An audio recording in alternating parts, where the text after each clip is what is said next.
Hello and welcome to At the Table with me, Valen, Govender, a space and a place where we can have open, honest conversations about life, about faith, and everything in between. Today, at the recording of this podcast, it's an extremely cold day in Durban, there's snow on the berg, and people are freezing. And for Durbanites to be experiencing this, if you know Durbanites, you know that they love shorts and short sleeve shirts, and they love the sun. So today we're experiencing a lot of rain, and people are indoors comfortable. So I hope that whilst we're recording this, that you don't see me shivering. Okay, but today I'd like to bring to the table a very important topic that I feel that is a cancer in our society. I feel that this topic is not, although people try, I don't think it's addressed enough. And that's the issue of bullying. Now, I know what you might be thinking when you hear bullying. Lots of times people attribute that to schools and students and learners and teachers and that sort of environment and context. You won't be wrong. However, it doesn't just take place in those, in those areas, in those groups. Bullying is also very much prevalent in family situations, in friend groups, at the workplace, and in society in general. So today I want to touch a little bit about that, and specifically about bullying in schools. So I want to just put to the table that I don't think my personal opinion and perspective on this is the approach that we should be taking. I know for many years the approach is, let's stop bullying, let's address the bully, and quite frankly, people become you find that sort of approach becoming monotonous, and the bully themselves become they're very desensitized to that sort of conversation, and it becomes a song that we are singing, don't bully, these are the reasons. Then we move from giving reasons why you shouldn't be bullying that cover ethics and morals to the fear factor approach, where if you're a bully, this is where you might end up in jail, you might end up in drugs, you might end up without friends.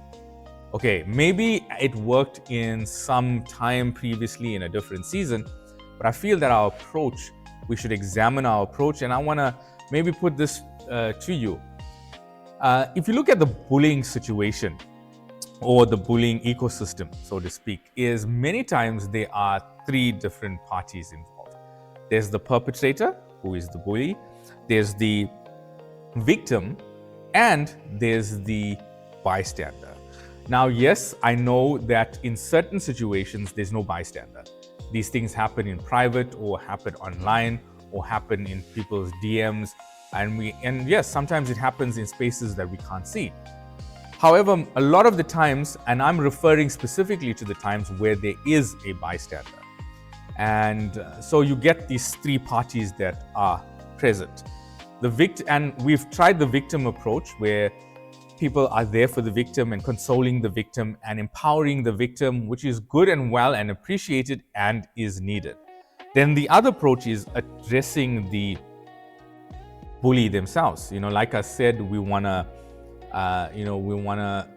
talk to the bully about morals and values and what is good, what is right. And then we also want to instill fear into them. Don't do this because X, Y, and Z might happen, and these are the repercussions of it. I get that, but I would like to approach the bystander, and I'm speaking to bystanders here specifically.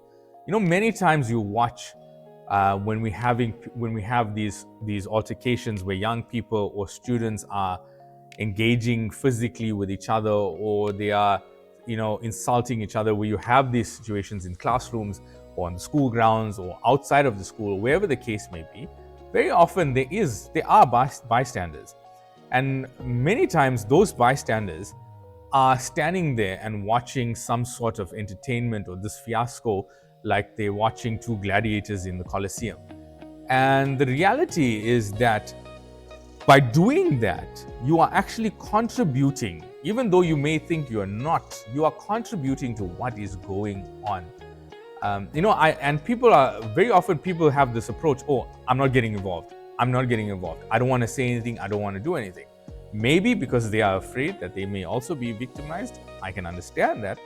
But lots of times you get people contributing. You're pulling out your mobile device and you're recording what's going on. Certain people say that they record because they want evidence. Other people say they're recording to document it. And what about the group of people who are recording these incidents and adding commentary to it? So you get that group of bystanders that are there but are adding fuel to the fire. I want to urge people, everybody that is watching this, anybody that shares this or comments below, that we need to shift our stance from being bystanders, just bystanders, to becoming upstanders. And what do I mean by this? I mean that we need to stand up for what is right, what is true, and what is just.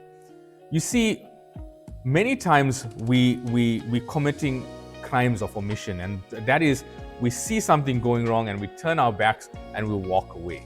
And we say that, oh, I didn't get involved, I didn't say anything. But you contributed to the impact of that situation, which was by not speaking up, not speaking out.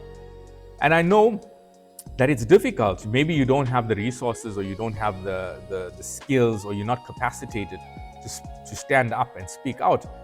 That's understandable, but we have to shift our perspective to becoming capacitated, to becoming empowered, to stand up and speak out against these sort of situations. And that's where we move, or we shift from being bystanders to becoming upstanders. And how can we do this? We can be visible, we can speak up, we can contribute and contribute to the safety and the well-being of those that feel that they will become victims, or they may be fearful when there's a bully around, or when there are bullies in our schools. And I'm an advocate of changing cultures.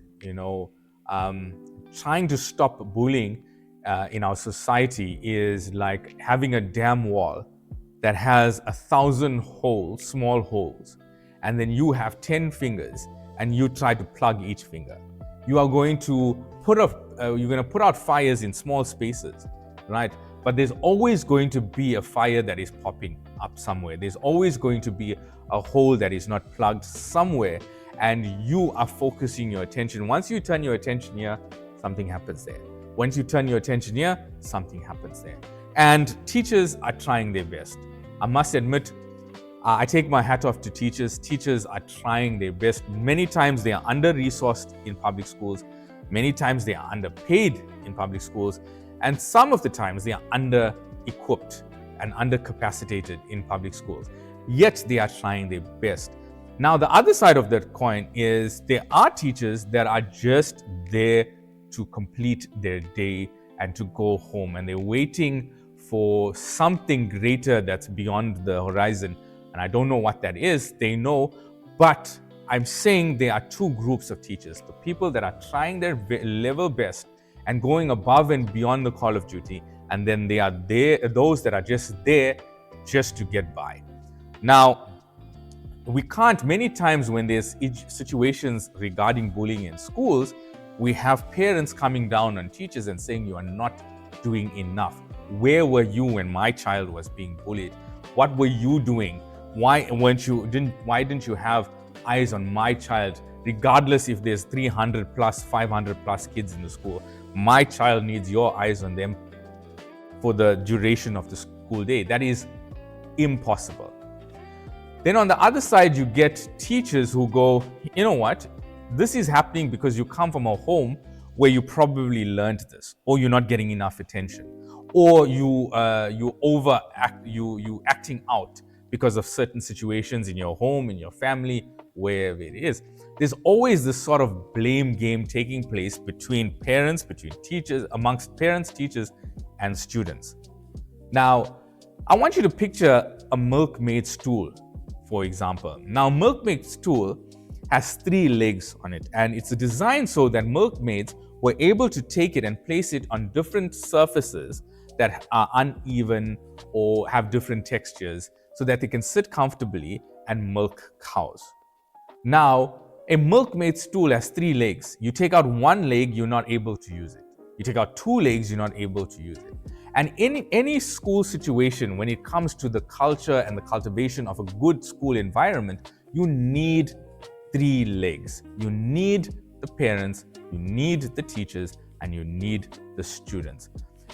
In an ideal situation, yes, you might get that, where students and teachers and parents come together and engage on different topics, different subject matter, and parents are involved and visible in the school. But many times in public schools, you don't get that. You don't get that. And that is what is also contributing to this culture where we have this blame game of teachers against parents and parents against teachers. Now, I know some of us might be sitting in our ivory towers and looking down and saying, oh no, this doesn't happen where I'm from, and this doesn't happen where I'm in my school, in my area. Maybe that might be the case. And congratulations, you are doing what you need to do. But the reality is most times is there isn't this engagement between parents, teachers, and students. There's that engagement when there's a fundraiser. There's that engagement when we need stuff for the school, or when the parents need the assistance of the teachers. But very rarely do you get that engagement when we want to create cultures, we want to change cultures. We have that engagement for events. We have that engagement in fundraising, but not when we are changing the culture of a school. And I think that is where our problem lies, is the bullying issue is addressed, but the culture is not addressed. And like I said, trying to stop the bullying issue in schools or in any society is trying to plug a dam which has 1,000 holes with your 10 fingers. So how do we change this? Is by capacitating people, individuals. Number one, what does it mean to shift from being a bystander to move to being an upstander? What does that mean? What does that entail? And number two, giving them the tools that they need to be those upstanders. And not every situation will call for somebody to actively step in and speak out. There are different ways you can talk. You can call in authorities. You can speak to your teachers. But if we continue to stand and say, oh, it's just them there. As students, if we continue to stand and say, oh, it's just, let them continue. This is not my problem. Then you, I'm afraid to say, are part of the problem as well. Then you get teachers, parents also, parents outside of school. And you've probably witnessed this, you've probably seen this on social media, that pull out their phones, that record, and some parents who have feel the need that they themselves need to get involved and engage with the students in whatever altercation that is taking place. And now those might be directed to physical altercations, but what about online? What about the emotional bullying that's taking place, the verbal bullying, and the threats that come from parents who don't want to get involved in being a part of the solution, but just want to be there to scare or put in fear into students that are there who they think might or may not be bullying their children. So if you look at it from an outside perspective, there's different ways that we can look at this. But if we do not change the culture of our schools, or your culture of your workplace, culture of your home, culture of your friend group, wherever you are, and you just address specific situation, incidents, then you are not going to make any headway in our society of changing the bullying culture. And I'm going to say this, I said this previously, and I'm going to say this again. I am not here to tell bullies to stop bullying. That is not my approach. Bullies will continue to be bullies, but we have to create environments where they feel out of place. Not feel out of place as a person, but feel that when they step into a room, when you step into certain rooms, you can't behave in a certain way. When you step into a certain environments, you can't behave a certain way. You change your body language, you change the way you think, you change the way you look, you change the way you contribute to a conversation. I'm saying that if we create situations where there are more upstanders than there are bystanders, then when there is a bully present, then he or she is going to feel out of place and going to be either forced to do one of two things: change their behavior or leave. And look, we might say, oh, if a person leaves, it's not a good thing. I disagree. Sometimes not all spaces is for everyone.